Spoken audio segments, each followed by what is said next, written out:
আমি রিয়াসাত আজিম ওয়েলকাম করছি আমার নতুন ভিডিওতে। সাকিব ইস্যুতে উত্তপ্ত বিসিবি। না, আমি রিয়াসাত আজিম নয়, কিন্তু আজকের প্লেটা রোল করবো রিয়াসাত আজিমের মতোই। এই একজন রিপোর্টার আছে যার 100% ভিডিওর ভিতরে 95% আপনি দেখবেন তামিম এবং সাকিব ইস্যুতে। সমস্যাটা কি? আর কি কোনো প্লেয়ার নাই? আর কি কোনো স্পোর্টস নিউজ নাই? তার প্রত্যেকটা নিউজ, প্রত্যেকটা স্পোর্টসের নিউজ সাকিব কেন্দ্রিক। বর্তমানে তিনি এমনভাবে সাকিবের নিউজ প্রচার করতেছে, মনে হচ্ছে তার 1 বিঘা জমি সে হয়তো লিখে নিয়েছিল একটা সময়, তার প্রতিশোধ তুলতেছে। তামিম তো তাকে নিযুক্ত করে নাই। তামিম যদি নিযুক্ত করতো তাকে, তাও বুঝতাম যে তামিম নিযুক্ত করছে। তামিম সাকিবের সমস্যা অনেক আগে থেকে, বাট তামিম কখনোই প্রকাশ্যে সাকিবের সম্পর্কে কিচ্ছুই বলে নাই। কিন্তু রিয়াসাত আজিম তিনি কোথা থেকে কোন সোর্সের মাধ্যমে বিভিন্ন টপিকস আমাদের সামনে এনে ধরে, তার এই সোর্সগুলো আমরা আজও পর্যন্ত বের করতে পারি নাই। সে কোথা থেকে কোন সোর্সে এই তথ্যগুলো পায়। তার চ্যানেলে এক একটা সময় এক একটা খবর পাবলিশ হয়, যার কোনো আগাও নাই মাথাও নাই। কোথা থেকে সে পায় আমরা বুঝতেই পারি না। বর্তমানে ট্রেন্ডিং একটা খবর সে নিয়ে এসছে, সাকিবকে পিছন থেকে হেল্প করতেছে, সাহায্য সহযোগিতা করতেছে তামিম ইকবল। হ্যাঁ, এমনটাই নিউজ এখন যে তামিম সাকিবকে বাঁচাচ্ছে। তা এমনটাই ডাইরেক্টলি যে তামিম সাকিবকে বিভিন্ন অ্যাঙ্গেলের দিক দিয়ে যেন সাকিবের খেলোয়াড় জীবনে কোনো সমস্যা না হয়, এই মামলা কেস এটাই কোনো সমস্যা না হয়, সমস্ত বিষয়ে তামিম সাকিবকে হেল্প করতেছে। সোর্সটা কোথায় ভাই? আমরা তো কোনো টিভি চ্যানেলে দেখলাম না। সবাই অনেক পোস্ট করতেছে, প্রত্যেকটা প্লেয়ার যার যার মতো সাকিবের পক্ষ নিয়ে পোস্ট করছে। ঠিক সেই সময় তামিমের কোনো পোস্ট আমরা দেখি নাই, কিন্তু রিয়াসাত আজিম ভাই তিনি বলেছেন তিনি তামিম পিছন থেকে কল কাটিয়ে রাখতেছে। হ্যাঁ, তামিম খুবই ভদ্র প্লেয়ার, খুবই ভালো প্লেয়ার, এটা জানি।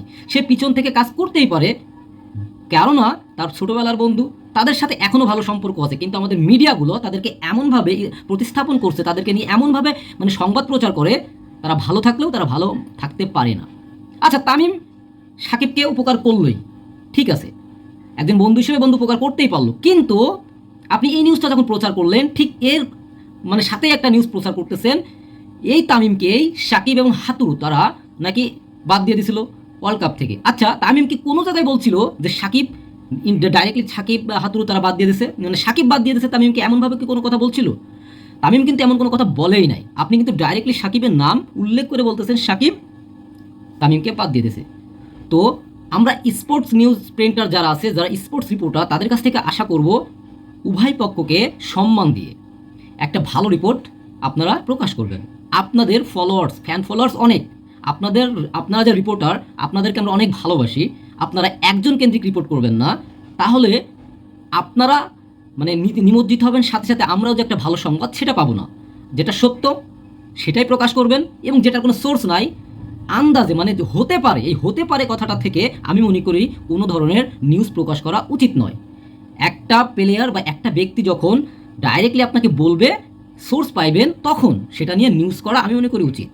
বাট কোনো সোর্স নাই, আপনি একটা নিউজ করলেন, আমার মনে হয় সেটা উচিত নয়। তো ভালো থাকবেন, আসসালামু আলাইকুম। এবং রিয়াসাত আজিম ভাই, আপনাকে অনেক ধন্যবাদ। আমি আপনাকে অনেক ভালোবাসি, ভালোবাসা থেকে এই কথাগুলো বললাম যে আপনার দিকে হাজারো খেলাপ্রেমী তাকিয়ে থাকে আপনার একটা ভালো নিউজের আশায়। আমি সাকিব ভক্ত না, তামিম ভক্ত না, আমি দুইজনারই ভক্ত। বিকজ দীর্ঘদিন এদের খেলা দেখে আসতেছি, যে 5জন সিনিয়র প্লেয়ার, এদেরকে সম্মান দিতেই হবে। এদের মাধ্যমে আমরা অনেক কিছু অর্জন করেছি। তো ভালো থাকবেন, আসসালামু আলাইকুম। দেখা হবে নতুন কোনো ভিডিওতে।